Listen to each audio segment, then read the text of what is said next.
पहले तो आप अध्यक्ष पद पर निर्वाचित हुए और सारे सदन ने, सारी पार्टियों ने, हमारे निर्दलीय जितने भी छोटे दल थे, इन सब ने मिलकर जैसे ही आपका नाम अध्यक्ष के लिए घोषित हुआ भारतीय जनता पार्टी की तरफ से, सब ने मन बना लिया था कि देवनानी जी अध्यक्ष बन रहे हैं तो हमें डिस्टर्ब नहीं करना, इनको अध्यक्ष करना, क्योंकि आप सबसे ज़्यादा, हमने देखा कि विपक्ष में रहते हुए आपने सबसे ज़्यादा लड़ाई लड़ी। मैं तो आपके साथ रहा हूँ और मैंने तो ये भी देखा है आपको इनका ध्यान ज़्यादा रखने की बजाय हमारा ज़्यादा ध्यान रखना, क्योंकि पिछली बार आपको बोलने नहीं देते थे। इस बात का भी आपको ध्यान में रखना कि पिछली बार जब आप स्टिकर लगाते थे, पर्ची लगाते थे, तो जैसे ही आपका नाम आता तो माइक बंद हो जाता था।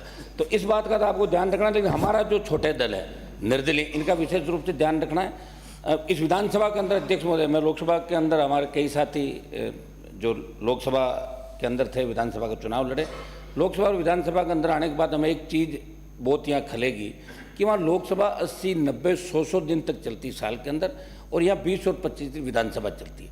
सारे दल यहाँ प्रतिपक्ष नेता का चयन नहीं हुआ, शायद उलझन के अंदर वो मामला जल्दी हो जाए। मैं इनको करता हूँ जल्दी प्रतिपक्ष का नेता बनाएं और हम सब मिलके आप सर्वदलीय बैठक बुलाएं और बैठक बुला के तय करें कि राजस्थान की विधानसभा कम से कम 30, 35, 40 दिन साल के अंदर चले। और एक चीज़ ये भी तय करें कि हमारे पास जब हम विधायक बन गए, जब सांसद थे, तो इतने लोग आते हैं कि विधानसभा में मामला उठा लो, लोकसभा के अंदर उठा लो, उनको लगता है कि लोकसभा विधानसभा में जैसे ही मामला उठेगा काम हो जाएगा। लेकिन दुर्भाग्य से देखिए स्थगन लगता है, पर्ची लगती है, हम यहाँ बोलते हैं और उसके बाद मंत्री जवाब नहीं देते हैं। तो सरकार को, आपको ये नए नियम यहाँ बढ़ाने पड़ेंगे कि विधानसभा के अंदर कोई मामला उठता है, और दूसरा जिस तरह लोकसभा 193 के तहत चर्चा होती है, यहाँ भी हम देख रहे हैं पानी, बिजली, विभिन्न विषयों पर कानून व्यवस्था भी चर्चा लगातार होती है।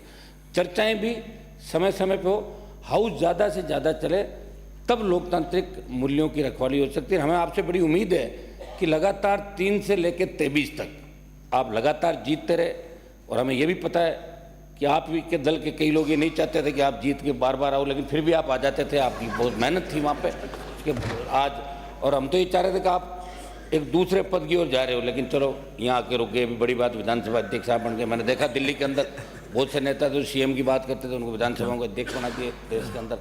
खैर मैं इसमें नहीं जाना चाहूँगा। मैं यही, हम आपको यही आश्वस्त करते हैं कि हम आपका सहयोग करेंगे, और भारतीय जनता पार्टी जो सत्ता के अंदर आई है, जिन मुद्दों को लेकर आई है, मुख्यमंत्री जी भी बैठे हैं, दोनों डिप्टी सीएम बैठे हैं, आप लोग भी जिन मुद्दों को लेकर राजस्थान की जनता ने, जवान किसान आपको वोट दिया, और आपको जिन मुद्दों की वजह से विपक्ष में बिठाया, आप लोग मिलके उनकी भी चर्चा कराएंगे, और आप भी अपने घोषणा पत्र को हूबहू जो घोषणा पत्र लेके आए उसकी पालना कराएंगे। आप निर्देशित करते रहेंगे, और समय समय पे आप हाउस के अंदर कई ऐसे निर्णय भी देंगे जिसे लगे कि विधानसभा अध्यक्ष ने एक नई पहल राजस्थान की विधानसभा के अंदर की। बहुत बहुत बधाई आपको अध्यक्ष। धन्यवाद। माननीय डॉक्टर सुभाष